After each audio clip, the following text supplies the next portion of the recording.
दूसरे ਨੂੰ ਖਾਈ ਜਾਂਦੇ। मतलब कई प्रकार ਦੀਆਂ ਜਿਹੜੀਆਂ ਬਾਵਾਂ ਜਾਂ ਥੋੜੇ ਹੋ ਗਏ ਲੋਕਾਂ ਦੇ, ਉਹ ਬਾਵਾਂ ਤੋਂ ਡਰਦਾ ਰਿਹਾ ਤੇ ਰੱਬ ਤੋਂ ਨਹੀਂ ਡਰਦਾ ਸੀ। ਰੱਬ ਤੋਂ ਨਹੀਂ ਸੀ ਡਰਦਾ। ਰੱਬ ਦਾ ਦੇ ਅੰਦਰ ਭੈ ਨਹੀਂ ਸੀ। ਇਹ ਨਹੀਂ ਕਹਿੰਦਾ ਕਿ ਰੱਬਾ ਸਾਨੂੰ ਮਾਫ ਕਰ ਦੇ, ਜਿਹੜੇ ਗਲਤੀਆਂ ਗੁਨਾਹ ਸਾਡੇ ਕੋਲ ਹੋ ਗਏ ਸਾਨੂੰ ਕੀ ਕਰ ਦੇ, ਤੂੰ ਬਖਸ਼ ਦੇ। ਇਨਸਾਨ ਅੱਜ ਵੀ ਉਹੀ ਕਰ ਰਿਹਾ। ਅੱਜ ਰੱਬ ਦੇ ਕੋਲ ਮਾਫੀ ਨਹੀਂ ਮੰਗ ਰਿਹਾ, ਆਪਣੇ ਪਾਪਾਂ ਤੋਂ ਇਕਰਾਰ ਨਹੀਂ ਕਰ ਰਿਹਾ, ਆਪਣੇ ਪਾਪਾਂ ਤੋਂ ਤੋਬਾ ਨਹੀਂ ਕਰ ਰਿਹਾ, ਤੇ ਕੀ ਕਰ ਰਿਹਾ ਵਾ, ਬਿਮਾਰੀ ਤੋਂ ਡਰਦਾ ਜਾਂ ਹੋਰ ਚੀਜ਼ਾਂ ਤੋਂ ਡਰਦਾ ਵਾ। ਪਰ ਤੁਹਾਨੂੰ ਪਤਾ ਡਰ ਜਿਹੜਾ ਹੁੰਦਾ ਵਾ, ਡਰ ਇਨਸਾਨ ਦੇ ਅੰਦਰ ਸ਼ੈਤਾਨ ਦੇ ਵੱਲੋਂ ਹੁੰਦਾ। ਦੋ ਪ੍ਰਕਾਰ ਦਾ ਡਰ ਹੁੰਦਾ। ਇੱਕ ਉਹ ਬੰਦਾ ਬੜਾ ਡਰਦਾ ਜਿਹਨੇ ਗਲਤੀ ਕੀਤੀ ਹੋਵੇ, ਉਹ ਡਰਦਾ ਹੀ ਰਹੂਗਾ। ਉਹ ਕੀ ਕਰਦਾ ਰਹੂਗਾ? ਡਰਦਾ ਰਹੂਗਾ, ਲੁਕਦਾ ਰਹੂਗਾ। ਦੂਸਰਾ ਉਹ ਡਰ ਹੁੰਦਾ ਜਿਹੜਾ ਆਦਰ ਵਾਲਾ ਡਰ, ਵੀ ਨਹੀਂ ਪ੍ਰਭੂ ਮੈਂ ਗਲਤੀ ਕੀਤੀ ਹੈ, ਮੈਂ ਮੰਨਦਾ ਵਾਂ ਤੇ ਮੈਂ ਇਸ ਨੂੰ ਛੱਡ ਦੇਣਾ ਵਾਂ। ਪਰ ਬਹੁਤੇ ਲੋਕ ਪਹਿਲੇ ਡਰ ਵਿੱਚ ਹੀ ਰਹਿੰਦੇ ਨੇ, ਗਲਤੀ ਕਰਕੇ ਉਹਦੀ ਤੋਬਾ ਨਹੀਂ ਕਰਦੇ, ਉਹਨੂੰ ਛੱਡਦੇ ਨਹੀਂ ਆ, ਉਸ ਤੋਂ ਡਰੀ ਜਾਣਗੇ। ਡਰਨ ਦੇ ਮਾਰੇ, ਆਪਣੀ ਗਲਤੀ ਨੂੰ ਛੁਪਾਉਣ ਦੇ ਮਾਰੇ ਇੱਕ ਝੂਠ ਤੇ ਝੂਠ ਬੋਲੀ ਜਾਣਗੇ। ਫਿਰ ਉਹਨੂੰ ਇਹ ਹੁੰਦਾ ਵਾ ਮੈਂ ਤੇ ਗਲਤ ਹੋ ਗਿਆ, ਮੈਂ ਕੀ ਕਰਾਂ, ਜਿਹੜਾ ਮੇਰੇ ਨਾਲ ਦਾ ਵਾ ਉਹਨੂੰ ਵੀ ਕੀ ਕਰਦਾ, ਮੈਂ ਗਲਤ ਕਰਦਾ ਵਾਂ, ਮੈਂ ਉਹਨੂੰ ਵੀ ਆਪਣੀਆਂ ਗੱਲਾਂ 'ਚ ਫਸਾ ਲਵਾਂ। ਫਿਰ ਉਹ ਕੀ ਕਰੂਗਾ, ਅੱਛਾ ਉਹਨੇ ਏਦਾਂ ਬੋਲਿਆ ਸੀ, ਫਿਰ ਤੀਸਰਾ ਨੂੰ ਆਪਣੀਆਂ ਗੱਲਾਂ 'ਚ ਫਸਾ ਲੈਂਦਾ ਹੈ। ਇੱਕ ਇਨਸਾਨ ਜਦੋਂ ਪਾਪ ਕਰਦਾ ਹੈ ਤਾਂ ਉਹਦਾ ਲਕਸ਼ ਹੁੰਦਾ ਹੈ ਕਿ ਮੈਂ ਦੂਸਰੇ ਨੂੰ ਵੀ ਪਾਪ ਦਾ ਭਾਗੀਦਾਰ ਬਣਾ ਲਵਾਂ। ਆਦਮ ਦੇ ਬਾਲ 'ਚ ਕੀ ਹੋਇਆ ਸੀ? ਸ਼ੈਤਾਨ ਨੇ ਪਾਪ ਕੀਤਾ ਤੇ ਸਵਰਗ 'ਚੋਂ ਸੁੱਟ ਦਿੱਤਾ ਗਿਆ। ਰੱਬ ਦੀ ਨਜ਼ਰਾਂ 'ਚੋਂ ਕੀ ਗਿਰਿਆ ਹੋਇਆ ਇਨਸਾਨ ਸੀ। ਪਰਮੇਸ਼ਵਰ ਦੇ ਵਿਰੁੱਧ ਜਾਣ ਕਰਕੇ ਉਹਨੂੰ ਰੱਬ ਨੇ ਥੱਲੇ ਸੁੱਟ ਦਿੱਤਾ। ਤੇ ਜਦੋਂ ਰੱਬ ਦੇ ਜਿਹੜਾ ਕਰੀਬ ਹੁੰਦਾ ਵਾ, ਫਿਰ ਸ਼ੈਤਾਨ ਨੇ ਸੋਚਿਆ ਕਿ ਆਦਮ ਤੇ ਹਵਾ ਹੁਣ ਕਿਹਦੇ ਕਰੀਬ ਆ? ਰੱਬ ਦੇ। ਪਹਿਲਾਂ ਰੱਬ ਦੇ ਕਰੀਬ ਕੌਣ ਸੀ? ਪਹਿਲਾਂ ਰੱਬ ਦੇ ਕਰੀਬ ਕੌਣ ਸੀ? ਲੂਸੀਫਰ ਸੀ। ਸ਼ੈਤਾਨ ਬਣਨ ਤੋਂ ਪਹਿਲਾਂ ਲੂਸੀਫਰ ਜਿਹੜਾ ਸੀ, ਜਿਹੜਾ ਸਵਰਗਦੂਤ ਸੀ, ਉਹ ਰੱਬ ਦੇ ਕੀ ਸੀ? ਕਰੀਬ ਸੀ। ਰੱਬ ਦੇ ਕਿਉਂ ਸੀ?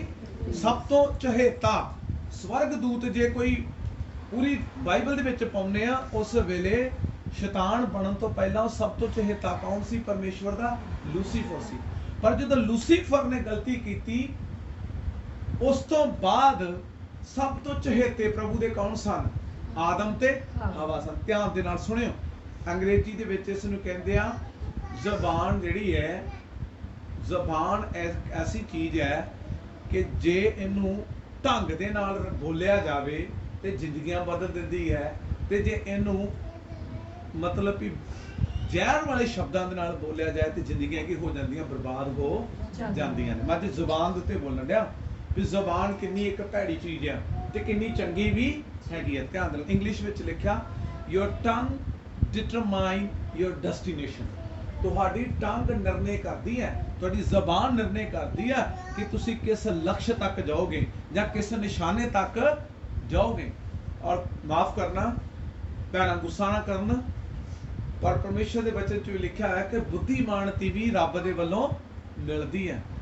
ਇੱਕ ਤੀਵੀਂ ਉਹ ਹੁੰਦੀ ਹੈ ਜਿਹੜੀ ਘਰ ਨੂੰ ਸਵਾਰਦੀ ਹੈ, ਤੇ ਇੱਕ ਤੀਵੀਂ ਉਹ ਹੁੰਦੀ ਜਿਹੜੀ ਘਰ ਨੂੰ ਬਰਬਾਦ ਕਰ ਦਿੰਦੀ ਹੈ। ਪਰਮੇਸ਼ਰ ਦੇ ਬਚਨ 'ਚ ਵੀ ਲਿਖਿਆ, ਕਹਾਵਤਾਂ ਦੀ ਪੁਸਤਕ 31 ਅਧਿਆਇ ਤੇ 30 ਅਧਿਆਇ ਪੜੋ, ਉਹਦੇ ਵਿੱਚ ਲਿਖਿਆ ਹੋਇਆ ਕਿ ਜਿਹੜੀ ਚੰਗੀ ਤੀਵੀਂ ਆ ਆਪਣੇ ਘਰ ਨੂੰ ਕੀ ਕਰਦੀ ਹੈ? ਸਵਾਰਦੀ ਆ, ਤੇ ਮੂਰਖ ਤੀਵੀਂ ਸਵਾਰੇ ਹੋਏ ਘਰ ਨੂੰ ਵਿਗਾੜ ਦਿੰਦੀ ਹੈ। ਪਰਮੇਸ਼ਰ ਦੇ ਬਚਨ ਦੇ ਵਿੱਚੋਂ ਅੱਜ ਮੈਂ ਗੱਲ ਕਰਨ ਜਾ ਰਿਹਾ ਕਿ ਜ਼ਬਾਨ ਦੇ ਰਾਹੀਂ ਪਾਪ ਸਾਡੀ ਜ਼ਿੰਦਗੀ 'ਚ ਜ਼ਿਆਦਾ ਆਉਂਦਾ।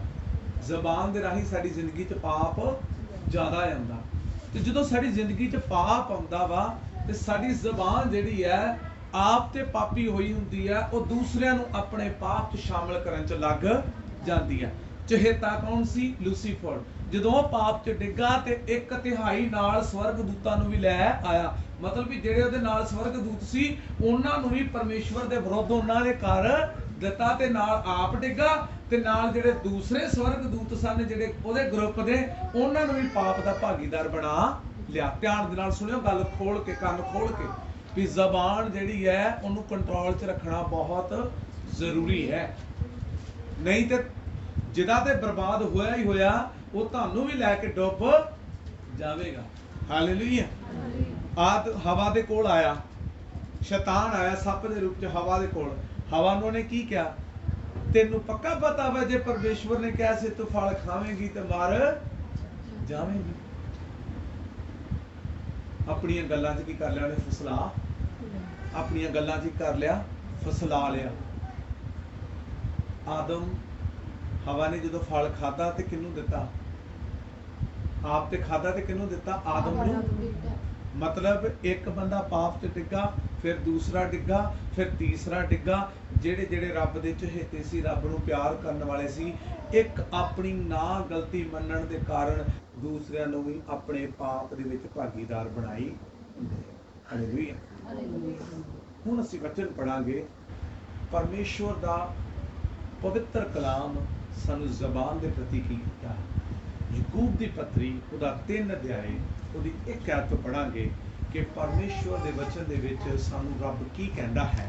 ਉੱਥੇ 2-3 ਉਦਾਹਰਨਾਂ ਦਿੱਤੀਆਂ ਗਈਆਂ, ਉਹਨਾਂ ਉਦਾਹਰਨਾਂ ਨੂੰ ਧਿਆਨ ਦੇ ਨਾਲ ਸਮਝੋ।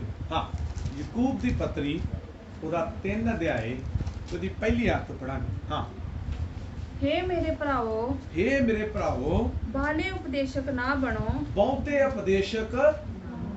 ਅੱਜ ਕੱਲ ਕੀ ਹੁੰਦਾ ਹੈ, ਜਿਹੜਾ ਜ਼ਿਆਦਾ ਕਿਸੇ ਨੂੰ ਸਿੱਖਿਆ ਦਿੰਦਾ ਨਾ, ਜ਼ਿਆਦਾ ਸਮਝਦਾਰ ਬਣਨ ਦੀ ਕੋਸ਼ਿਸ਼ ਕਰਦਾ, ਮੈਨੂੰ ਤੇ ਜਿੰਨਾ ਗਿਆਨ ਹੈ ਕਿਸੇ ਨੂੰ ਹੋਰ ਗਿਆਨ ਹੈ ਹੀ ਨਹੀਂ ਹੈ, ਮੈਂ ਤੇ ਆਹ ਕਰ ਦੇਣਾ, ਮੈਂ ਤੇ ਇਹ ਕਰ ਦੇਣਾ। ਤੁਹਾਨੂੰ ਪਤਾ ਸਭ ਤੋਂ ਜ਼ਿਆਦਾ ਪਾਪ ਦੇ ਵਿੱਚ ਵੀ ਲੋਕ ਉਹੀ ਡਿੱਗ ਰਹੇ ਜਿਹੜੇ ਜ਼ਿਆਦਾ ਉਪਦੇਸ਼ਕ ਬਣਦੇ ਆ। ਵਚਨ ਦੇ ਵਿੱਚ ਵੀ ਲਿਖਿਆ ਹੋਇਆ, ਬਹੁਤੇ ਉਪਦੇਸ਼ਕ ਆਪਣੇ ਆਪ ਨੂੰ ਦੱਸਣ ਵਾਲੇ ਵੀ ਮੈਨੂੰ ਤੇ ਆਹ ਗਿਆਨ ਹੈ, ਮੈਂ ਵਚਨ ਪੜ੍ਹਨਾ ਜਾਣਦਾ, ਮੈਂ ਇਹ ਕਰਨਾ ਜਾਣਦਾ, ਮੈਨੂੰ ਆਹ ਗੱਲ ਦਾ ਪਤਾ। ਜ਼ਿਆਦਾ ਸਮਝਦਾਰ ਲੋਕ ਜਿਹੜੇ ਆਪਣੇ ਆਪ ਨੂੰ ਆਪਣੀ ਨਜ਼ਰ ਤੇ ਬੁੱਧੀਮਾਨ ਸਮਝਦੇ ਨੇ, ਪਰਮੇਸ਼ਵਰ ਦੀ ਨਜ਼ਰਾਂ 'ਚ ਉਹ ਮੂਰਖ ਨੇ। ਹਾਲੇਲੂਇਆ। ਪਰਮੇਸ਼ਵਰ ਨੂੰ ਸਿੱਧੇ ਸਾਦੇ ਲੋਕ ਚਾਹੀਦੇ ਨੇ, ਸਿੱਧੇ ਦਿਲ ਦੇ ਲੋਕ, ਜਿਹੜੇ ਸਿੱਧੇ ਦਿਲ ਦੇ ਨਾਲ ਉਹਨੂੰ ਪਿਆਰ ਕਰਨ ਵਾਲੇ ਚਾਹੀਦੇ। ਹਾਲੇਲੂਇਆ। ਚਲਾਕੀਆਂ ਵਾਲੇ ਲੋਕ ਪਰਮੇਸ਼ਵਰ ਨੂੰ ਪਸੰਦ ਨਹੀਂ। ਹਾਲੇਲੂਇਆ। ਖੁਦਾ ਦੇ ਵਚਨ ਦੇ ਵਿੱਚ ਪੜਾਂਗੇ। ਹਾਂ, ਬਾਹਲੇ ਉਪਦੇਸ਼ਕ ਨਾ ਬਣੋ। ਹਾਂ, ਕਿਉਂ ਜੋ ਤੁਸੀਂ ਜਾਣਦੇ ਹੋ ਹਾਂ, ਜੋ ਸਾਨੂੰ ਵਧੀਕ ਸਜ਼ਾ ਮਿਲੇਗੀ। ਕਹਿੰਦਾ ਜਿਹੜੇ ਜ਼ਿਆਦਾ ਆਪਣੇ ਆਪ ਨੂੰ ਉਪਦੇਸ਼ਕ ਸਮਝਦੇ ਨੇ ਤੇ ਸਜ਼ਾ ਵੀ ਜ਼ਿਆਦਾ ਕਿਹਨਾਂ ਨੂੰ ਮਿਲਣੀ ਆ, ਉਪਦੇਸ਼ਕਾਂ ਨੂੰ ਮਿਲਣੀ ਆ। ਕਿਉਂ? ਮੰਨ ਲਓ ਮੇਰੇ ਨਾਲ ਜਿਹੜਾ ਇੱਕ ਸੇਵਾਦਾਰ ਹੈ, ਉਹਨੂੰ ਬਾਈਬਲ ਦਾ ਗਿਆਨ ਨਹੀਂ ਹੈ, ਤੇ ਜੇ ਉਹ ਗਲਤੀ ਕਰੇਗਾ ਤੇ ਉਹਦੇ ਤੇ ਭਾਵੇਂ ਕਿਰਪਾ ਵੀ ਹੋ ਜਾਵੇ, ਕਿਉਂਕਿ ਉਹਨੂੰ ਪਤਾ ਹੀ ਨਹੀਂ ਸੀ। ਪਰ ਤੂੰ ਤੇ ਵਚਨ ਪੜ੍ਹਨ ਵਾਲਾ, ਸਮਝਣ ਵਾਲਾ, ਦੂਜਿਆਂ ਨੂੰ ਸੁਣਾਉਣ ਵਾਲਾ, ਜੇ ਤੂੰ ਗਲਤੀ ਕਰੇਗਾ ਤੇ ਰੱਬ ਕਹਿੰਦਾ ਤੇਰੇ ਤੇ ਕਿਰਪਾ ਵੀ ਹੋਣੀ ਨਹੀਂ ਆ। ਤੂੰ ਤੇ ਜਾਣ ਕੇ ਤੇ ਗਲਤੀ ਕਰ ਰਿਹਾ। ਹਾਲੇਲੂਇਆ। ਧਿਆਨ ਦੇ ਨਾਲ ਸੁਣਿਓ, ਅੱਗੇ ਅੱਗੇ ਜ਼ਬਾਨ ਉੱਤੇ ਆਉਣਾ। ਜਿਹੜੀ ਜ਼ਬਾਨ ਨਾਲ ਲੋਕਾਂ ਨੂੰ ਤੂੰ ਉਦੇਸ਼ ਦਿੰਦਾ ਵਾ, ਪਰ ਤੇਰੇ ਅੰਦਰ ਤੇ ਉਹ ਪਾਇਆ ਜਾਂਦਾ ਹੀ ਗੱਲਾਂ ਹੀ ਆ ਤੇਰੇ ਕੋਲ, ਪਰ ਵਚਨ ਦੀ ਗੱਲ ਤੇਰੇ ਅੰਦਰ ਪਾਈ ਜਾਂਦੀ ਨਹੀਂ। ਇਸ ਕਰਕੇ ਪ੍ਰਭੂ ਕਹਿੰਦਾ ਜਿਹੜੇ ਜ਼ਿਆਦਾ ਗਿਆਨੀ ਬਣਦੇ ਨਾ ਆਪਣੇ ਆਪ ਨੂੰ, ਮੈਂ ਆਹ ਕਰਦਾ, ਸਾਨੂੰ ਆਹ ਵਚਨ ਦੀ ਗਿਆਨ ਆ, ਪ੍ਰਭੂ ਕਹਿੰਦਾ ਬਹੁਤੇ ਉਪਦੇਸ਼ਕ ਜਿਹੜੇ ਨੇ, ਖੁਦਾਵੰਦ ਕਹਿੰਦਾ ਸਜ਼ਾ ਵੀ ਜ਼ਿਆਦਾ ਉਹੀ ਭੁਗਤਣ। ਹਾਲੇਲੂਇਆ। ਹਾਲੇਲੂਇਆ। ਹਾਲੇਲੂਇਆ। ਹਾਂ, ਅੱਗੇ ਪੜਾਂਗੇ। ਇਸ ਲਈ ਜੋ ਅਸੀਂ ਸਭੇ ਬਹੁਤ, ਉੱਚੀ ਪੜੋ ਥੋੜਾ ਜਿਹਾ। ਹਾਂ, ਇਸ ਲਈ ਜੋ ਅਸੀਂ ਸਭੇ ਬਹੁਤ ਭੁੱਲਣਹਾਰ ਹਾਂ। ਹਾਂ, ਅਸੀਂ ਸਭੇ ਕੀ ਹਾਂ, ਬਹੁਤ ਸਭ ਭੁੱਲਣਹਾਰ ਹਾਂ। ਜੇ ਕੋਈ ਵਚਨ ਵਿੱਚ ਨਾ ਭੁੱਲੇ, ਜੇ ਕੋਈ ਹਾਂਜੀ, ਤਾਂ ਉਹ ਸਿੱਧ ਪੁਰਸ਼ ਹੈ, ਤਾਂ ਉਹ ਸਿੱਧ ਪੁਰਸ਼ ਹੈ, ਅਤੇ ਸਾਰੀ ਦੇਹੀ ਨੂੰ ਵੀ ਲਗਾਮ ਦੇ ਸਕਦਾ ਹੈ। ਸਾਰੀ ਦੇਹੀ ਨੂੰ ਕੀ ਦੇ ਸਕਦਾ? ਕਿਹੜੀ ਚੀਜ਼ ਨਾਲ ਲਗਾਮ ਦੇ ਸਕਦਾ? ਬਾਣੀ ਦੇ ਵਿੱਚ ਲਿਖਿਆ, ਜੀਭ ਜਿਹੜੀ ਹੈ ਨਾ, ਜੀਭ ਇਹ ਪੂਰੀ ਦੇਹ ਨੂੰ ਲਗਾਮ ਦੇ ਕੇ ਰੱਖਦੀ ਹੈ। ਜਿੰਨੇ ਬਾਣੀ ਦੇ ਵਿੱਚ ਲਿਖਿਆ ਜੀਭ ਤੇ ਕੰਟਰੋਲ ਕਰਦਾ, ਉਹਨੇ ਪੂਰੀ ਦੇਹ ਤੇ ਕੰਟਰੋਲ ਕਰ ਲਿਆ। ਤੇ ਜਿਹਨੇ ਜੀਭ ਤੇ ਕੰਟਰੋਲ ਨਹੀਂ ਕੀਤਾ ਤਾਂ ਸਮਝ ਲਓ ਉਹਨੇ ਕਿਸੇ ਚੀਜ਼ ਤੇ ਕੰਟਰੋਲ ਨਹੀਂ ਕੀਤਾ। ਬਹੁਤੇ ਸਿਆਣੇ ਬਣਨ ਦੇ ਨਾਲ ਨਹੀਂ ਹੁੰਦਾ।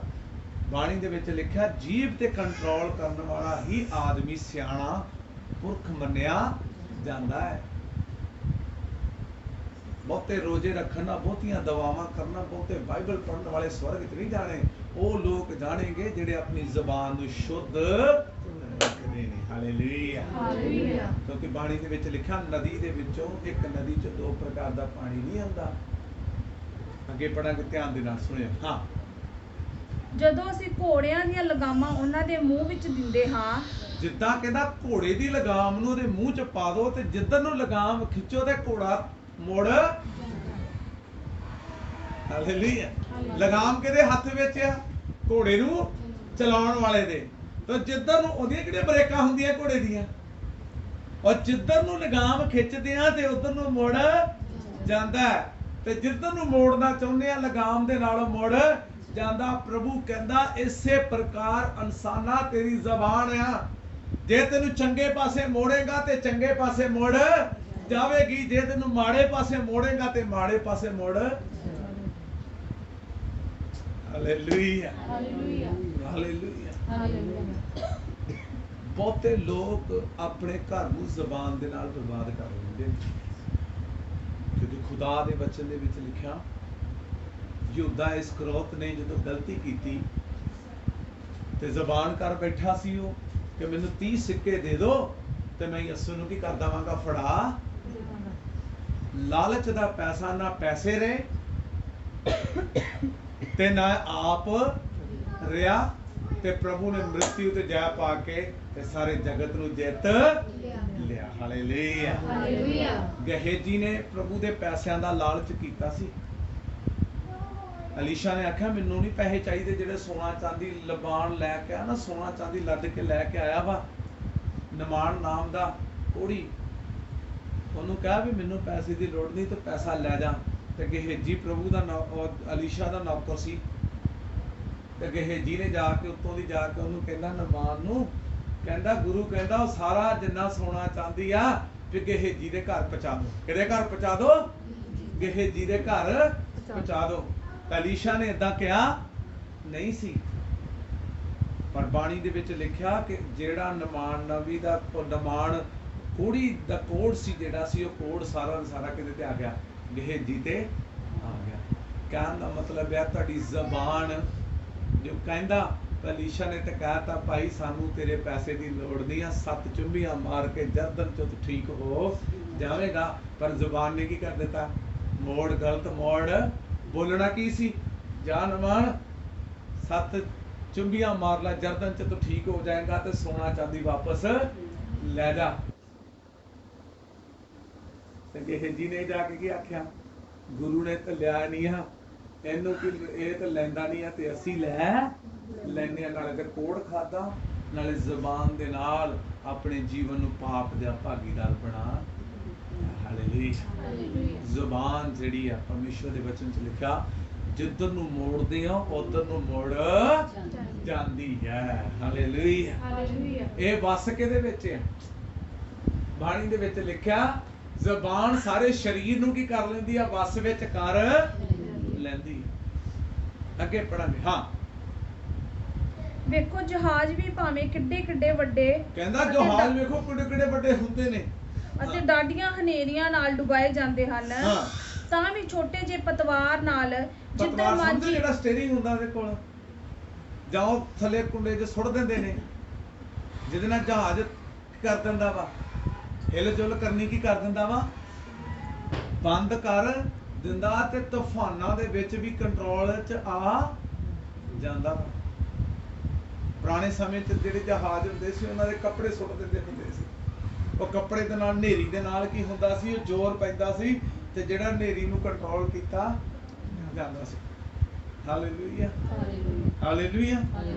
ਪੜਿਓ ਨੂੰ ਫਿਰ ਤੋਂ। ਹਾਂਜੀ, ਅੰਗਰੇਜ਼ੀ ਦੇ ਵਿੱਚ ਲਿਖਿਆ, take ship an example, although they are large and driven by strong winds, they are steered by a very small rudder wherever the pilots want to go. ਕਹਿੰਦਾ ਜਿੱਧਰ ਨੂੰ ਕਪਤਾਨ ਚਾਹੇ ਜਹਾਜ਼ ਨੂੰ ਮੋੜ ਲੈਂਦਾ। ਹਾਲੇਲੂਇਆ। ਕਿੱਡਾ ਵੱਡਾ ਜਹਾਜ਼ ਹੁੰਦਾ ਤੇ ਤੂਫਾਨਾਂ ਹਨੇਰੀਆਂ ਦੇ ਜਿੱਥੇ ਡੁੱਬਣ ਦਾ ਡਰ ਹੁੰਦਾ ਤੇ ਕਪਤਾਨ ਉਹਨੂੰ ਜਹਾਜ਼ ਨੂੰ ਮੋੜ ਲੈਂਦਾ ਵਾ। ਇਸੇ ਪ੍ਰਕਾਰ ਕਹਿੰਦਾ ਜੇ ਜ਼ਿੰਦਗੀ 'ਚ ਤੂਫਾਨ ਆਉਣ ਤੇ ਕਿਹਨੂੰ ਮੋੜ ਲਓ? ਪਹਿਲਾਂ ਆਪਣੀ ਜ਼ਬਾਨ ਨੂੰ ਕੀ ਕਰ ਲਓ? ਕੰਟਰੋਲ 'ਚ ਕਰ ਲਓ। ਇਹਨੂੰ ਬੁਰਾਈ ਤੋਂ ਕੀ ਕਰ ਲਓ? ਮੋੜ ਲਵੋ। ਅੱਜ ਮੈਨੂੰ ਇੱਕ ਭਾਈ ਦੱਸਣ ਡਿਆ ਸੀ, ਮੈਂ ਗਿਆ ਮਾੜਾ ਜਿਹਾ ਕੰਮ ਕਿਤੇ, ਤੇ ਮੈਨੂੰ ਬੜੀ ਵਧੀਆ ਦੀ ਗੱਲ ਲੱਗੀ। ਕਹਿੰਦਾ ਮਿੱਠਾ ਬਣ ਕੇ ਅੱਜ ਜਿੰਨਾ ਮਰਜ਼ੀ ਖਾ ਲਓ, ਤੇ ਕੌੜਾ ਬਣਿਆ ਕੋਈ ਨਹੀਂ ਪੁੱਛਦਾ ਬਾਤ। ਸਹੀ ਗੱਲ ਕਹੀ ਉਹਨੇ, ਤੇ ਮੈਨੂੰ ਬੜੀ ਵਧੀਆ ਲੱਗੀ। ਤੇ ਮੈਂ ਉਹਨੂੰ, ਹੈ ਉਹ ਮਸੀਹ ਨਹੀਂ ਆ ਬੰਦਾ, ਵੈਸੇ ਹੀ ਕੋਈ ਸੀ। ਮੈਂ ਅੱਜ ਮੇਰਾ ਵਚਨ ਬਣਾਤਾ, ਹਾਲੇਲੂਇਆ।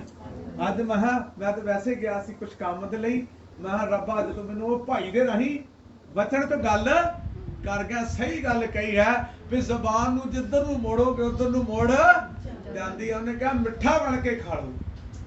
ਉਹ ਕਹਿਣਾ ਤੇ ਮੈਨੂੰ ਚਾਹੁੰਦਾ ਸੀ ਕਿ ਪਾਸਟਰ ਜੀ ਆਹ ਕੰਮ ਏਦਾਂ ਕਰ ਲਾਂਗੇ ਅਸੀਂ, ਤੇ ਮੈਂ ਉਹ ਮੈਨੂੰ ਕਹਿਣਾ ਚਾਹੁੰਦਾ ਮਿੱਠਾ ਬਣ ਕੇ ਖਾ ਲਓ ਤੇ ਕੌੜਾ ਬਣ ਕੇ ਕੁਛ ਨਹੀਂ ਮਿਲਦਾ। ਤੇ ਮੈਂ ਜਾ ਕੇ ਮਨ ਤੇ ਕਿਹਾ, ਉਦੋਂ ਮੈਂ ਉੱਥੇ ਸੀ ਚਰਚ ਚ, ਮੈਂ ਲੈ ਵੀ ਤੂੰ ਮੈਨੂੰ ਵਚਨ ਦੇ ਦਿੱਤਾ। ਸੱਚਮੁੱਚ ਖੁਦਾ ਦੇ ਵਚਨ ਦੇ ਵਿੱਚ ਲਿਖਿਆ, ਆਦਮ ਨੇ ਗਲਤੀ ਕੀਤੀ, ਆਦਮ ਨੇ ਗਲਤੀ ਨਹੀਂ ਮੰਨੀ। ਹਵਾ ਨੇ ਗਲਤੀ ਕੀਤੀ, ਹਵਾ ਨੇ ਗਲਤੀ ਨਹੀਂ ਮੰਨੀ।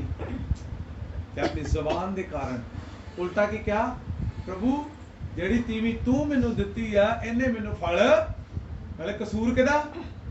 ਪ੍ਰਭੂ ਦਾ। ਤੀਵੀਂ ਨੇ ਪੁੱਛਿਆ ਤੂੰ ਕਿਉਂ ਫਲ ਖਾਦਾ? ਕਹਿੰਦੀ ਮੈਂ ਨਹੀਂ ਖਾਦਾ, ਆ ਸੱਪ ਜਿਹੜਾ ਤੂੰ ਬਣਾਇਆ ਇਹਨੇ ਮੈਨੂੰ ਫਲ। ਮਤਲਬ ਇੱਕ ਬਣਿਆ ਤੇ ਉਹਨੇ ਨਾਲ ਦੂਜਿਆਂ ਨੂੰ ਵੀ ਆਪਣੇ ਜਾਲ ਚ ਫਸਾ। ਇਸ ਕਰਕੇ ਖੁਦਾ ਦੇ ਵਚਨ ਚ ਲਿਖਿਆ, ਸੁਚੇਤ ਰਹੋ, ਕਬੂਤਰ ਦੀ ਤਰ੍ਹਾਂ ਭੋਲੇ ਤੇ ਸੱਪ ਦੀ ਤਰ੍ਹਾਂ ਕੀ ਰਹੋ, ਚਤਰ ਰਹੋ, ਕਿਤੇ ਤੁਹਾਨੂੰ ਭੋਲੇਪਨ ਚ ਕੋਈ ਗੁੰਮਰਾਹ ਨਾ ਕਰ ਜਾਵੇ। ਹਾਲੇਲੂਇਆ। ਪ੍ਰਭੂ ਨੇ ਨਹੀਂ ਤੇ ਕਹਿਣਾ ਹੈ ਕਬੂਤਰ ਦੀ ਤਰ੍ਹਾਂ ਹੀ ਭੋਲੇ ਰਹੋ। ਸੱਪ ਦਾ ਸ਼ਬਦ ਨਹੀਂ ਬੋਲਣਾ ਹੈ ਪ੍ਰਭੂ ਨੇ, ਕਿਉਂਕਿ ਸਭ ਤੋਂ ਤੇਜ਼ ਕਿਹੜਾ ਜਾਨਵਰ ਪਾਇਆ ਗਿਆ? ਸੱਪ ਪਾਇਆ ਗਿਆ। ਚਲਾਕ ਕੌਣ ਪਾਇਆ ਗਿਆ? ਸੱਪ ਪਾਇਆ ਗਿਆ। ਸਭ ਤੋਂ ਪਹਿਲਾਂ ਪਾਪ ਧਰਤੀ ਦੇ ਕਿਹਦੇ ਰਾਹੀਂ ਆਇਆ? ਸੱਪ ਦੇ ਰਾਹੀਂ ਆਇਆ। ਇਸ ਕਰਕੇ ਪ੍ਰਭੂ ਨੇ ਕੀ ਆਖਿਆ, ਸੱਪ ਦੀ ਤਰ੍ਹਾਂ ਕੀ ਰਹੋ, ਸੁਚੇਤ, ਤੇ ਕਬੂਤਰ ਦੀ ਤਰ੍ਹਾਂ ਭੋਲੇ ਰਹੋ। ਜਿੱਥੇ ਭੋਲੇ ਬਣਨਾ ਉੱਥੇ ਭੋਲੇ ਬਣ ਕੇ ਰਹੋ, ਜਿੱਥੇ ਚਤੁਰ ਬਣਨਾ ਵੀ ਇਹ ਸਾਨੂੰ ਗਲਤ ਆ ਸਾਡੇ ਲਈ, ਸਾਨੂੰ ਫਸਾਵੇਗਾ ਜਾਂ ਅਸੀਂ ਪਾਪ 'ਚ ਭਾਗੀਦਾਰ ਹੋਵਾਂਗੇ, ਉੱਥੋਂ ਕੀ ਹੋ ਜਾਓ, ਕੰਨੀ ਕਰ ਲਓ। ਕਿਉਂਕਿ ਜ਼ਬਾਨ ਨੂੰ ਜਿੱਧਰ ਨੂੰ ਮੋੜੋਗੇ ਉਧਰ ਨੂੰ ਮੋੜ ਜਾਵੇ। ਹਾਂ, ਅੱਗੇ ਪੜਾਂਗੇ। ਇਸੇ ਪ੍ਰਕਾਰ ਜੀਭ ਵੀ ਇੱਕ ਛੋਟਾ ਜਿਹਾ ਅੰਗ ਹੈ। ਜੀਭ ਵੀ ਕੀ ਹੈ? ਇੱਕ ਛੋਟਾ ਜਿਹਾ ਅੰਗ ਹੈ। ਹਾਂ, ਪਰ ਵੱਡੀਆਂ ਵੱਡੀਆਂ ਫੋੜਾ ਮਾਰਦੀ ਹੈ। ਫੋੜਾ ਕੀ ਮਾਰਦੀ ਹੈ? ਹੈ ਕੀ ਹੈ ਛੋਟਾ ਜਿਹਾ ਅੰਗ, ਤੇ ਫੋੜਾ ਕੀ ਮਾਰਦੀ ਹੈ? ਇਹ ਕਰ ਦੇਣਾ, ਉਹ ਕਰ ਦੇਣਾ, ਉਹ ਕਰ ਦੇਣਾ, ਇਹ ਫੋੜਾ ਮਾਰਦੀ ਹੈ। ਪਰ ਹੈ ਕਿ ਇਹ ਛੋਟਾ ਜਿਹਾ। ਹਾਲੇਲੂਇਆ। ਅੱਜ ਇਨਸਾਨ ਕੋਲ, ਕਈਆਂ ਕੋਲ ਫੋੜਾ ਹੀ ਨਹੀਂ, ਜਿਵੇਂ ਚ ਹੈ ਕੁਛ। ਵਚਨ ਚ ਲਿਖਿਆ ਛੋਟਾ ਜਿਹਾ ਅੰਗ ਹੈ ਤੇ ਫੋੜਾ ਵੱਡੀਆਂ, ਜਿਹਨੂੰ ਅਸੀਂ ਪੰਜਾਬੀ ਚ ਇੱਧਰ ਮਲਵਾਈ ਚ ਕਹਿੰਦੇ ਆ ਫੁਕਰੀ ਮਾਰਦਾ ਹੈ। ਕੀ ਮਾਰਦਾ ਹੈ? ਫੁਕਰੀ ਮਾਰਦਾ। ਹਾਲੇਲੂਇਆ। ਖੁਦਾ ਦੇ ਪਵਿੱਤਰ ਕਲਾਮ ਚ ਲਿਖਿਆ ਕਿ ਇਹ ਜ਼ੁਬਾਨ ਜਿਹੜੀ ਹੈ ਅੰਗ ਤੇ ਛੋਟਾ ਹੈ, ਪਰ ਸੱਪ ਦੇ ਜ਼ਹਿਰ ਦੇ ਨਾਲੋਂ ਜ਼ਿਆਦਾ ਜ਼ਹਿਰੀਲੀ ਹੈ। ਜਿੱਥੇ ਤਾੜਨਾ ਉੱਥੇ ਤਾੜੋ ਬੱਚੇ ਨੂੰ, ਜਿੱਥੇ ਸਮਝਾਉਣਾ ਉੱਥੇ ਸਮਝਾਓ। ਜਿਹੜਾ ਮਾਂ-ਬਾਪ ਆਪਣੀ ਗਲਤੀਆਂ ਦੇ ਬੱਚੇ ਦੇ ਉੱਤੇ ਪਰਦੇ ਪਾਉਂਦਾ ਨਾ, ਉਹ ਬੱਚੇ ਨੂੰ ਨਰਕ ਦੇ ਕੁੰਡ 'ਚ ਸੁੱਟਦਾ ਹੈ। ਕਿਉਂ?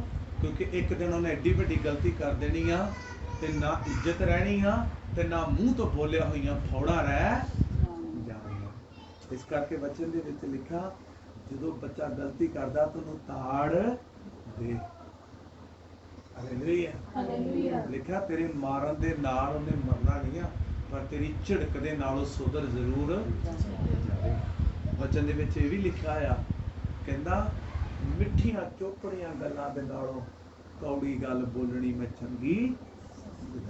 ਹਾਲੇਲੂਇਆ। ਪੜਾਂਗੇ ਅੱਗੇ। ਵੱਡੀਆਂ ਫੋੜਾ ਮਾਰਦੀ ਹੈ। ਹਾਂ, ਵੇਖੋ ਕਿੱਡਾ ਵੱਡਾ ਬਣ ਕੇ ਨਿੱਕੀ ਜੀ ਅੱਗ ਨਾਲ ਬਲ ਉੱਠਦਾ ਹੈ। ਕੀ ਕਰਦੀ ਹੈ ਜ਼ੁਬਾਨ? ਦੂਸਰਾ ਨਾਮ ਕੀ ਦਿੱਤਾ ਗਿਆ? ਅੱਗ ਲਾਉਣਾ। ਕਿਹਨੂੰ ਲਾਉਣਾ ਗਿਆ? ਅੱਗ ਲਾਉਣੀ। ਕੀ ਨਾਮ ਦਿੱਤਾ ਗਿਆ ਜ਼ੁਬਾਨ ਨੂੰ? ਅੱਗ ਲਾਉਣੀ। ਕੀ ਲਾਉਣੀ? ਮੈਂ ਕਹਿੰਦਾ ਛੋਟੀ ਜੀ ਚੰਗਾੜੀ ਜਿਹੜੀ ਹੈ, ਆ ਗਰਮੀਆਂ ਦੇ ਵਿੱਚ ਕਈਆਂ ਦੀ ਕਣਕਾਂ ਕਿੱਲਿਆਂ ਦੇ ਕਿੱਲੇ ਕਣਕਾਂ ਸਾੜ ਦਿੱਤੀਆਂ। ਮਤਲਬ ਵੀ ਜ਼ਬਾਨ ਦੀ ਇੱਕ ਛੋਟੀ ਜੀ ਚੰਗਾੜੀ ਛੱਡੀ, ਘਰਾਂ ਦੇ ਘਰ ਬਰਬਾਦ ਕਰ ਦਿੰਦੀ। Hallelujah hallelujah. ਤੇ ਜਦੋਂ ਕੋਈ ਤੁਹਾਡੀ ਚੰਗਾੜੀ ਸੁੱਟੇ ਤੇ ਉਹਨੂੰ ਚੰਗਾੜੀ ਨੂੰ ਹਵਾ ਨਹੀਂ ਦੇਣੀ, ਉਹਨੂੰ ਕੀ ਕਰਨਾ ਵਾ? ਪਾਣੀ ਪਾ ਕੇ ਉੱਥੇ ਸੁੱਟ ਦੇਣਾ ਤੇ ਕਹਿਣਾ ਅਸੀਂ ਤਾਂ ਰੱਬ ਦੇ ਬੰਦੇ ਆ। ਤੇ ਖੁਦਾ ਸਾਨੂੰ ਕਹਿੰਦਾ ਕਿ ਬਹੁਤੀਆਂ ਫੜਾਂ ਮਾਰਨ ਵਾਲੇ ਨਹੀਂ, ਆਪਣੀ ਜ਼ੁਬਾਨ ਨੂੰ ਕੰਟਰੋਲ ਚ ਕਰਨ ਵਾਲੇ ਹੋਣਾ ਚਾਹੀਦਾ। ਹਾਲੇ ਜਲਦੀ ਜਲਦੀ ਪੜ੍ਹ ਕੇ ਖਤਮ ਕਰਾਂ। ਹਾਂ, ਜੀਭ ਵੀ ਇੱਕ ਅੰਗ ਹੈ। ਹਾਂ, ਸਾਡਿਆਂ ਅੰਗਾਂ ਵਿੱਚੋਂ ਕੁਧਰਮ ਦੀ ਦੁਨੀਆ ਜੀਭ ਹੈ, ਹਾਂ, ਜਿਹੜੀ ਸਾਰੀ ਦੇਹੀ ਨੂੰ ਹਾਂ। ਦਾਗ ਲਾਂਦੀ ਹੈ। ਕਿਹੜੀ ਕਰਦੀ ਹੈ? ਜੀਭ ਸਾਰੀ ਦੇਹ ਨੂੰ ਕੀ ਲਾ ਦਿੰਦੀ ਆ? ਚਿੱਟਾ ਪਜਾਮਾ ਕੁੜਤਾ ਪਾਇਆ ਹੋਏ ਨਾ, ਪੂਰਾ ਧੋਤਾ ਪ੍ਰੈਸ ਕੀਤਾ ਹੋਇਆ, ਤੇ ਇੱਕ ਛੋਟੀ ਜੀ ਪਿੰਨ ਦਾੜਾ ਸ਼ਾਹੀ ਲੱਗ ਜਾਏ ਨਾ ਮਾੜੀ ਜਿਹੀ ਇੱਥੇ, ਤੁਹਾਡੇ ਚਿੱਟੇ ਪਜਾਮੇ ਕੁੜਤੇ ਪੂਰੇ ਨੂੰ ਕਿਸੇ ਨੇ ਨਹੀਂ ਦੇਖਣਾ। ਵੇਖਣਾ ਕਿਹਨੂੰ ਆ? ਸਾਰਿਆਂ ਦੀ ਨਜ਼ਰ ਕਿੱਥੇ ਪੈਣੀ ਆ? ਉਹ ਜਿਹੜਾ ਜੇਬ ਦੇ ਉੱਤੇ ਸ਼ਾਹੀ ਨਹੀਂ ਲੱਗੀ ਹੁੰਦੀ, ਕਿਸੇ ਨੇ ਨਹੀਂ ਕਹਿਣਾ ਬੜਾ ਸੋਹਣਾ ਪਜਾਮਾ ਕੁੜਤਾ ਪਾਇਆ, ਬੜਾ ਚਮਕਾ ਮਾਰਨ ਡਿਆ, ਬੜਾ ਪ੍ਰੈਸ ਕੀਤਾ। ਸਾਰਿਆਂ ਨੇ ਕੀ ਕਹਿਣਾ? ਆ ਤੇਰੇ ਸ਼ਾਹੀ ਲੱਗੀ। ਹਾਲੇਲੂਇਆ। ਇਸੇ ਪ੍ਰਕਾਰ ਪ੍ਰਭੂ ਦੇ ਵਚਨ ਚ ਲਿਖਿਆ, ਜਿਹੜਾ ਤੇਰੀ ਸਾਰੀ ਦੇਹ ਹੈ ਨਾ, ਇਹਨੂੰ ਦਾਗ ਵੀ ਕੌਣ ਲਾਉਂਦੀ ਹੈ? ਤੇਰੀ ਜ਼ਬਾਨ ਲਾਉਂਦੀ ਹੈ। ਤੇ ਇਸ ਕਰਕੇ ਇਹਨੂੰ ਵਸ ਚ ਰੱਖ। ਹਾਂ, ਪੜ੍ਹ ਕੇ ਖਤਮ ਕਰੀਏ ਜਲਦੀ ਜਲਦੀ। ਹਾਂ, ਜਿਹੜੀ ਮੈਂ ਆਇਤ ਪੜ੍ਹਨਾ ਚਾਹੁੰਦਾ, ਜ਼ਹਿਰ ਦੇ ਸੱਪ ਨਾਲੋਂ ਵੀ ਜ਼ਿਆਦਾ ਜ਼ਹਿਰੀਲੀ ਹੈ। ਹਾਂ, ਅੱਗੇ। ਪਰ ਜੀਭ ਨੂੰ ਕੋਈ ਮਨੁੱਖ ਵਸ ਨਹੀਂ ਕਰ ਸਕਦਾ। ਹਾਂ, ਉਹ ਇੱਕ ਚੰਚਲ ਬਲਾ ਹੈ। ਕਿਹੜੀ ਹੈ ਬਲਾ? ਹੈ ਚੰਚਲ ਬਲਾ ਵਾਏ। ਹਾਂ, ਉਹ ਨਾਸ਼ ਕਰਨ ਵਾਲੀ ਵਿਸ਼ ਨਾਲੋਂ ਭਰੀ ਹੋਈ ਹੈ। ਨਾਸ਼ ਕਰਨ ਵਾਲੀ ਅੰਗਰੇਜ਼ੀ ਦੇ ਵਿੱਚ ਲਿਖਿਆ ਵਾ ਵੀ ਮਤਲਬ ਕਿ ਉਹਦਾ ਦੱਸਿਆ ਹੋਇਆ ਬੰਦਾ ਨਰਕ ਕੁੰਡ ਤੱਕ ਚਲਿਆ ਜਾਂਦਾ। ਮਤਲਬ ਕਿ ਇੰਨਾ ਵਿਸ਼ ਆ ਕਿ ਸੱਪ ਦੇ ਜ਼ਹਿਰ ਦੇ ਨਾਲੋਂ ਵੀ ਜ਼ਿਆਦਾ ਜ਼ਹਿਰੀਲੀ ਕੀ ਆ? ਜ਼ੁਬਾਨ ਹੈ। ਤੇ ਖੁਦਾ ਦਾ ਪਵਿੱਤਰ ਕਲਾਮ ਅੱਜ ਸਾਨੂੰ ਇਹ ਸਿਖਾਉਂਦਾ ਹੈ ਕਿ ਜਦੋਂ ਵੀ ਸਾਡੇ ਕੋਲ ਕੋਈ ਪਾਪ ਵਾਲੀਆਂ ਗੱਲਾਂ ਸਾਡੇ ਕੰਨਾਂ 'ਚ ਪਹੁੰਚਣ, ਤੇ ਆਪਣੀ ਜ਼ਬਾਨ ਨੂੰ ਕੀ ਕਰੀਏ? ਕੰਟਰੋਲ 'ਚ ਰੱਖੀਏ। ਉਸ ਪਾਪ ਦੇ ਭਾਗੀਦਾਰ ਨਾ ਹੋਈਏ,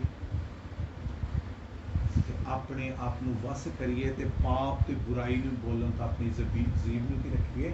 ਵਸ 'ਚ ਰੱਖੀਏ।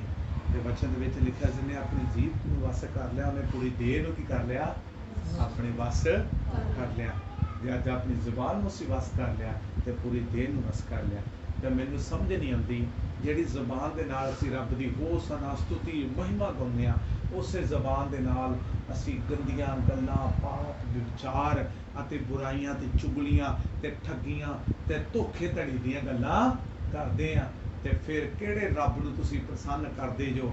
ਇਸੇ ਜ਼ਬਾਨ ਨਾਲ ਤੁਸੀਂ ਵਚਨ ਪੜ੍ਹਦੇ ਜੋ, ਇਸੇ ਜ਼ਬਾਨ ਨਾਲ ਤੁਸੀਂ ਮਹਿਮਾ ਦਿੰਦੇ ਜੋ, ਤੇ ਇਸੇ ਜ਼ਬਾਨ ਦੇ ਨਾਲ ਤੁਸੀਂ ਧੋਖੇ ਧੜੀ ਦੀਆਂ ਗੱਲਾਂ ਕਰਦੇ ਜੋ। ਫਿਰ ਕਿਹੜੇ ਰੱਬ ਦੀ ਆਰਾਧਨਾ ਤੁਸੀਂ ਕਰਦੇ ਹੋ? ਉਹ ਆਪਣੇ ਆਪ ਨੂੰ ਆਖੀਏ, ਪ੍ਰਭੂ ਸਾਨੂੰ ਜ਼ਬਾਨ ਤੇ ਵਸ ਕਰਨਾ ਸਿਖਾ, ਕਿਉਂਕਿ ਵਚਨ 'ਚ ਲਿਖਿਆ ਇਨਸਾਨ ਦੇ ਵਸ ਦੇ ਵਿੱਚ ਨਹੀਂ ਹੈ। ਜੇ ਰੱਬ ਸਾਨੂੰ ਹਿੰਮਤ ਤਾਕਤ ਦੇਵੇ, ਤੇ ਸੰਤ ਪੌਲਸ ਕਹਿੰਦਾ, ਮੈਂ ਹਰ ਚੀਜ਼ ਤੇ ਜਿੱਤ ਪ੍ਰਾਪਤ ਕਰ ਸਕਦਾ ਹਾਂ ਸਾਮਰਥੀ ਪ੍ਰਭੂ ਯਿਸੂ ਮਸੀਹ ਦੇ ਨਾਮ ਦੇ ਵਿੱਚ। ਆਓ ਅਸੀਂ ਪ੍ਰਭੂ ਨੂੰ ਕਹੀਏ, ਪ੍ਰਭੂ ਸਾਨੂੰ ਇਸ ਬੁਰਾਈ ਵਾਲੀ ਜ਼ਬਾਨ ਤੋਂ ਬਚਾ ਕੇ ਰੱਖੋ। ਅਸੀਂ ਆਪਣੀ ਜ਼ਬਾਨ ਨੂੰ ਬੁਰਾਈ ਬੋਲਣ ਤੋਂ, ਕੰਨਾਂ ਨੂੰ ਬੁਰਾ ਸੁਣਨ ਤੋਂ ਅਤੇ ਬੁਰਾ ਦੇਖਣ ਤੋਂ ਪ੍ਰਭੂ ਬਚ ਕੇ ਰਹੀਏ। ਅਤੇ ਖੁਦਾਵੰਦ ਪਾਪ ਦੇ ਪੱਖ ਦਿਆ ਕਰੋ, ਕਿਰਪਾ ਕਰੋ ਪੂਰੇ ਘਰਾਣੇ ਤੇ, ਪੂਰੇ ਪਰਿਵਾਰ ਤੇ, ਸਾਰੀ ਸੰਗਤ ਤੇ ਤੇਰੀ ਕਿਰਪਾ ਬਣੀ ਰਹੇ। ਪ੍ਰਭੂ ਬਹੁਤ ਸਾਰੇ ਲੋਕ ਨੇ ਜੋ ਖੁਦਾਵੰਦ, ਅਸੀਂ ਇਹਨਾਂ ਦਿਨਾਂ ਦੇ ਵਿੱਚ ਆਪਸ 'ਚ ਪਰਿਵਾਰ ਮਿਲ ਕੇ ਸੰਗਤ ਕਰਦੇ ਹਾਂ। ਸਾਡੇ ਬਹੁਤ ਸਾਰੇ ਭੈਣ ਭਰਾ ਨੇ ਜੋ ਚਰਚ ਬੰਦ ਹੋਣ, ਬਿਲਡਿੰਗਾਂ ਬੰਦ ਹੋਣ ਕਰਕੇ ਸੰਗਤਾਂ ਇਕੱਤਰਿਤ ਹੋ ਕੇ ਨਹੀਂ ਕਰ ਪਾ ਰਹੇ। ਪ੍ਰਭੂ ਅਸੀਂ ਉਹਨਾਂ ਲਈ ਪ੍ਰਾਰਥਨਾ ਕਰਦੇ ਹਾਂ, ਤੇਰਾ ਪਵਿੱਤਰ ਕਲਾਮ ਉਹਨਾਂ ਨੂੰ ਵਚਨਾਂ ਦੇ ਰਾਹੀਂ ਸਿਖਾਏ, ਸਮਝਾਏ, ਅਤੇ ਤੇਰੀ ਕਿਰਪਾ, ਤੇਰੀ ਦਇਆ ਬਣੀ ਰਹੇ। ਪ੍ਰਭੂ ਯਿਸੂ ਦੇ ਨਾਮ 'ਚ ਪ੍ਰਾਰਥਨਾ ਮੰਗਦੇ ਹਾਂ, ਆਮੀਨ। ਸਾਰਿਆਂ ਨੂੰ ਜੈ ਮਸੀਹ ਜੀ। ਪ੍ਰਭੂ ਤੁਹਾਨੂੰ ਬਹੁਤ ਸਾਰੀ ਆਸ਼ੀਸ਼ ਦੇਵੇ।